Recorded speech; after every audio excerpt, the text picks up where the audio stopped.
Hey everybody, welcome to The Bottom Line. I'm Michael Noland. As many of you know, my three favorite classic rock bands of all time are the Beatles, Led Zeppelin, and Pink Floyd. And in this era, where every monkey's uncle is selling their musical catalog, there has been an ongoing rumor that the Pink Floyd catalog is up for sale on the auction block, worth up to $500 million.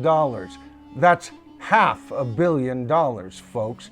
But there are now new rumors, hints, and allegations that Pink Floyd's catalog may just well be worth a whole lot less.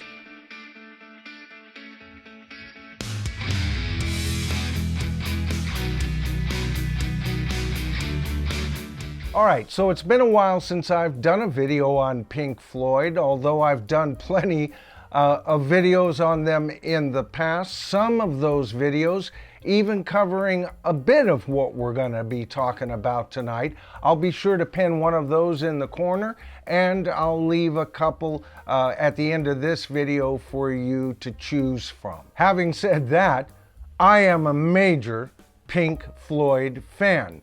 I consider David Gilmour one of the top 5 guitarists in rock and roll. And when you think of the guitarists that he contends with, there's Jeff Beck, Jimmy Page, Jimi Hendrix. What about Ritchie Blackmore or Carlos Santana? And I rank him in the top 5. And I know many of you rank him as your number 1 rock guitarist of all time. And clearly, Roger Waters is one of classic rock's greatest songwriters. When he found his voice, David Gilmour, Roger Waters, Nick Mason, and Richard Wright found their groove. And the result were some of the very best albums in rock. What I'm not a fan of, however, is when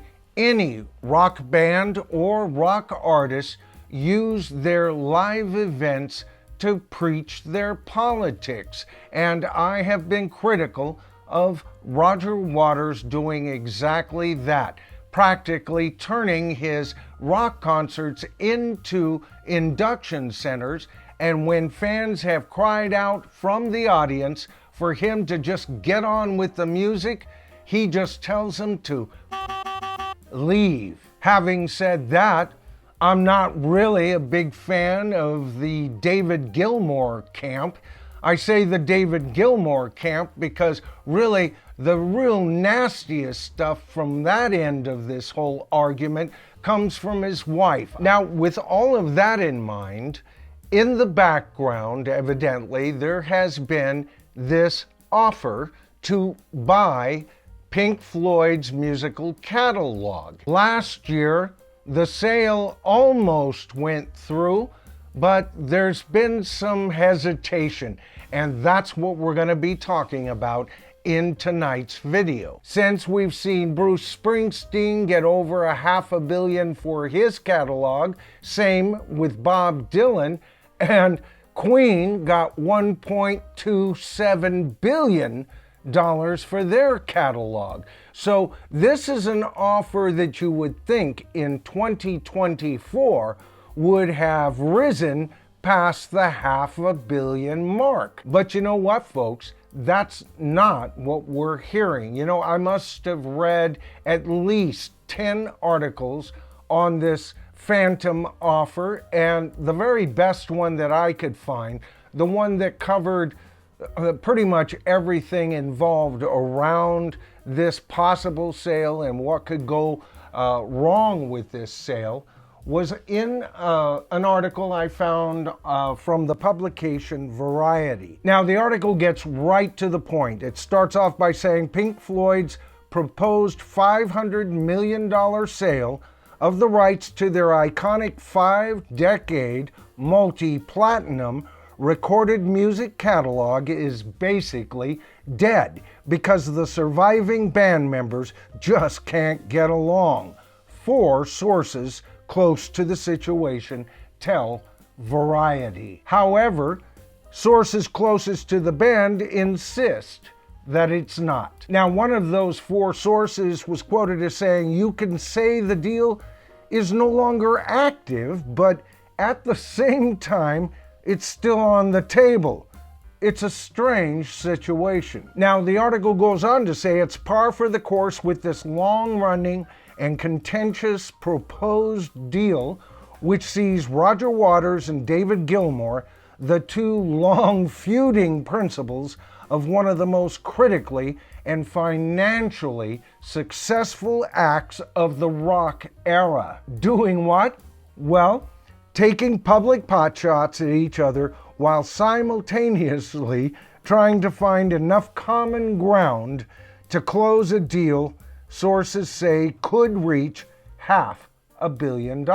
Now, a counterpart to that article, still in Variety, it continues by saying, however, reports and Variety sources say that Sony Music, which has spent over $1 billion on catalogs from Bruce Springsteen, Bob Dylan, and Queen's North American rights. First of all, they've got their math wrong here. That's closer to $2 billion that they've spent, with Queen getting 1.27 and both Springsteen and Dylan getting over $500 million. But the article continues to say they're in advanced talks to acquire the group's recorded music rights for a price between $400 million and $500 million.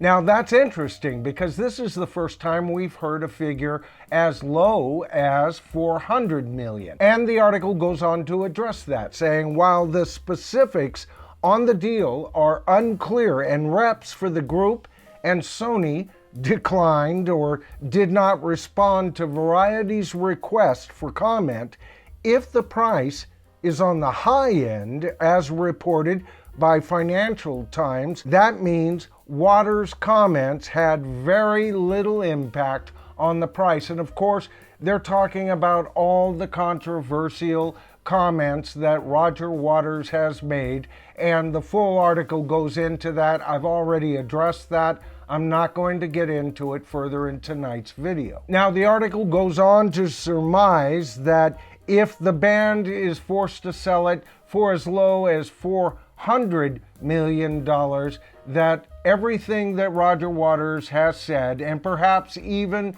the feud itself between David Gilmour, and so then they would have to share the blame in all of this, they would lose $100 million. That's a 20% decrease in what they were worth just last year. Now, you folks know my concerns with some of the things that are plaguing rock and roll here in the 21st century.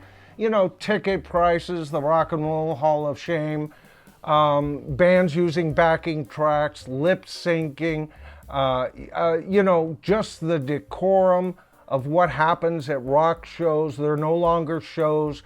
They are political stadiums sometimes, right?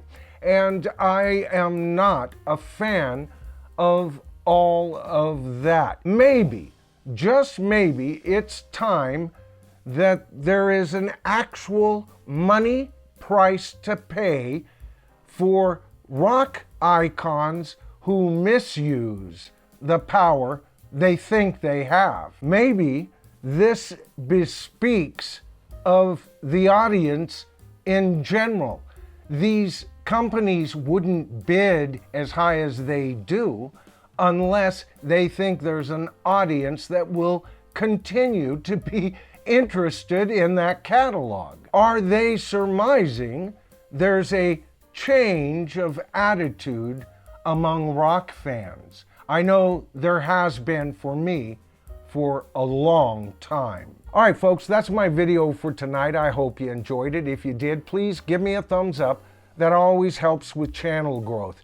And if you haven't subscribed to my channel as of yet, that's easy. All you have to do is hit that subscribe to the tribe button, tap that top bell icon. You got to do that, and then you'll be notified of all my future videos. Okay, once again, I'm Michael Noland. This is The Bottom Line, or at least the bottom line as I see it. This video will get a lot of comments, I know, and I want to hear from you. I want to hear from both sides of the whole story, and maybe together we can come to a consensus. Because you know, it's there, folks, where we are the tribe.